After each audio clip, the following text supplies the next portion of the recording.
Bríd Smith on behalf of Solidarity PBP. Minister, I don't know if you're aware, but the European Commissioner for Transport is due in Ireland today or tomorrow, or probably both, to meet with the Irish Aviation Authority. And coincidentally, the Transport Committee meeting was cancelled this week, and we were due to hear witnesses from IALPA, the Airline Pilots Association. For the second time, it has been cancelled. And whatever the reasons, and there's different arguments about what the reasons for it are, there is some very important evidence to be given by the Ryanair pilots to that committee. And that is why the Commissioner is here from Europe today to talk to the Irish Aviation Authority. Now, I want to say to the media, I know they're worried about covering this because a lot of revenue for the media comes from advertising through Ryanair, but I think this is a very serious issue of public interest. And I do think that we are compromised on the question of aviation safety in this country because of the relationship between the Irish Aviation Authority and the airlines that it is supposed to regulate.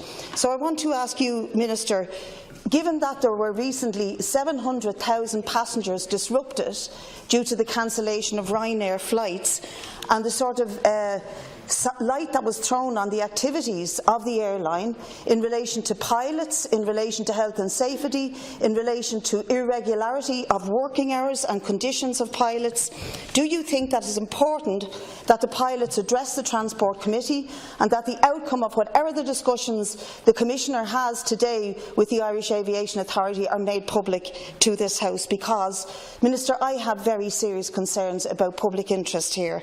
And I want to just say to you, this is very genuine. It's not about trying to stir it up, but it is about listening carefully to what the pilots have to say and what they are saying about the regulatory authorities. The chief one is this: that the Irish Aviation Authority, unlike all other authorities looking after aviation across Europe, is set up on a commercial for-profit basis. And it collects charges and other revenue from the airlines, the very airlines it regulates. And in the case of Ryanair, it collects most of its revenue from Ryanair. And just to give you an example of the level of monies that are involved here, last year the Irish Aviation Authority made a profit of almost 40 million, just below 40 million, and the CEO, Eamon Brennan, receives a salary of €344,000 a year. Now, this regulates the safety of the airlines with which it is making the money from, so that there is a toxic relationship here between that regulatory authority which looks after our air safety and the means in which it collects its revenue. As I say, it's illegal in many European countries, and there are huge implications for the working conditions of the pilots that I'll go into when we come back. But the two questions to you: are you aware of this relationship? Do you think, Minister, that it compromises the safety of civil aviation in this country? And, Minister, do you think it is acceptable that the IAA is set up on a basis of profit-making that allows them to have this sort of dysfunctional relationship at best with its airlines? First of all, I understand that the Commissioner is addressing a Transport Committee, and obviously I do not have any control over the agenda set by the Transport Committee. That is set by the committee itself. No doubt there are a lot of issues of concern, not least the concerns in relation to what would happen in the event of Brexit and the impact that that might have, and of course on the safety of passengers. It is my understanding that the reason why there was disruption to Ryanair flights was the very reason that the safety of passengers was going to be the priority, and it wasn't the commercial interests of the company which was being served by the decisions that were taken there, and the company itself had to come out and put its hands up and admit to its own failings, and I think that is regulation working. The question that the Deputy raises as to whether regulators in general should be funded by levies on the industry which they regulate, I think that is common practice for most of our regulators, and I think the reason for it is regulation is important, but the general taxpayer shouldn't be asked to pay, when the industry itself should pay by way of registration fees and oversight for the exercise that a regulator provides. It's really important to the reputation of that industry, and it in no way, and that's very clearly set out in the legislation, the source of their payments in no way compromise their primary commitment to safety.